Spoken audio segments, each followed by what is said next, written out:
TDP నేత చింతకాల విజయ్ మాట్లాడుతున్నారు. Live ద్వారా చూద్దాం. రామతీర్థంలోని చంద్రబాబు నాయుడు గారు అక్కడ రాముడి దగ్గర ఉన్న సందర్భం ఆ విధంగా జరిగిందని చెప్పేసి అక్కడికి వెళ్ళి మేము కూడా ఆయనతో పాటు ఉన్నాం. ఆ రోజు వాళ్ళందరూ ర్యాలీలో వెళ్తుంటే లారీలు అడ్డంగా పెట్టి ఎప్పుడూ లేని విధంగా ఉత్తరాంధ్రలో బీసీలందరినీ కూడా ఓచకోత కోయాలని చెప్పి ఆలోచించి ఆ రోజు ఫ్యాక్షనిజం రాజకీయాన్ని చూపెట్టి కళా వెంకట్రావు గారి మీద ఒక బీసీ నాయకుడి మీద తీసుకెళ్ళి మర్డర్ అటెంప్ట్ కేసు తీసుకెళ్ళి ఆయన మీద ఉన్న గౌరవం అయినా నీకు ఉండాలి కదా, తీసుకెళ్ళి రాత్రి తీసుకెళ్ళి జైల్లో పెట్టించేవే. ఆ సందర్భం మర్చిపోయావా? సబ్బమోహరి గారు ఈరోజు లేరు.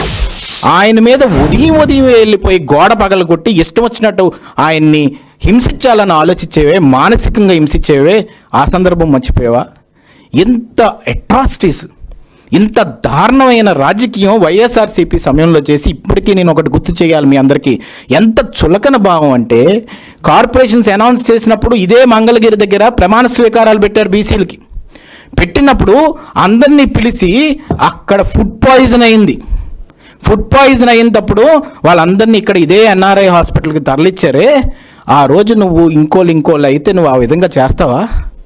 నువ్వు ఒక్కటి ఆలోచించవలసిన అవసరం ఎంతైనా ఉంది.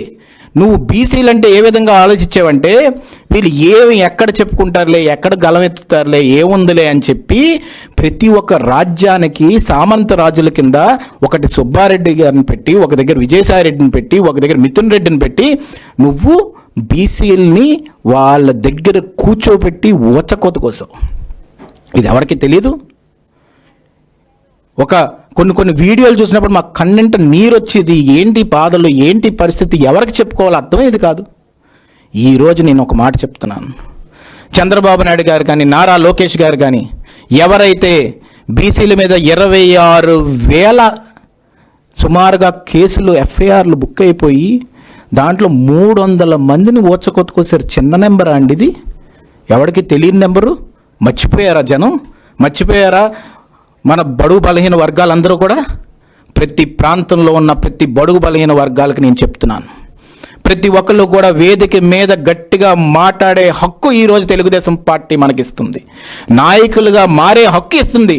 సుమారుగా మనకి ఈరోజు ఇన్ని వేల పొజిషన్స్ మనకి రాజకీయంగా ముందుకు తీసుకొచ్చి 54,000 మంది లీడర్స్ అవుతారండి ఇప్పుడు ఈ ఎలక్షన్స్లోని. ఈరోజు వైఎస్ఆర్సీపీలో ఉన్న బడుగు బలహీన వర్గాలు కూడా నేను చెప్తున్నాను, మిమ్మల్ని బానిసల్లో వాడుకుంటున్నాడు. ఇష్టం వచ్చినట్టు మాటలు ఇచ్చాడు. ఏకగ్రీవంగా అవుతే అంతిస్తాననే మార్కెట్లో పెట్టి మనల్ని అమ్మాడు. మీకు కూడా నిజంగా సత్తా ఉంటే మీ నాయకుడిని అడగాలి. మా దగ్గర ఏంటో తెలుసా? తెలుగుదేశం ప్రభుత్వంలో మా నాయకుడి దగ్గరికి వెళ్ళి బల్లగొద్ది నాకు ఇది కావాలి అని అడిగే స్వేచ్ఛ మాకుంది. అలాంటి బతుకు మేము బతుకుతున్నాం. ఏ బతుకైతే ఒకళ్ళు సామంత రాజుల కింద బతుకే కాదు. అందుకే ప్రతి ఒక్కరు ఆలోచించవలసిన అవసరం ఎంతైనా ఉందని చెప్పి ఈ సందర్భంగా చెప్పదలుచుకున్నాను. ఉత్తరాంధ్రలో అభివృద్ధి చూడండి. ఎందుకు బడుగు బలహీన వర్గాలు ఎక్కువ శాతం అక్కడ ఉన్నారని చెప్పి ఆ అభివృద్ధిని ఆర్సిల్ మెటల్ని అక్కడే తీసుకురావాలి, డేటా సెంటర్స్ని తీసుకురావాలి. అలాగే రాయలసీమలో కూడా బడుగు బలహీన వర్గాలు పర్ క్యాపిటా ఇన్కమ్ పెరగాలి అని అంత లోతుగా ఆలోచించే నాయకత్వం ఎక్కడైనా దేశంలో ఉందండి? ఈరోజు బీసీ ప్రధానమంత్రి ఉన్నారు, ఆయన కూడా ఎంతో సపోర్ట్ ఇస్తున్నారు.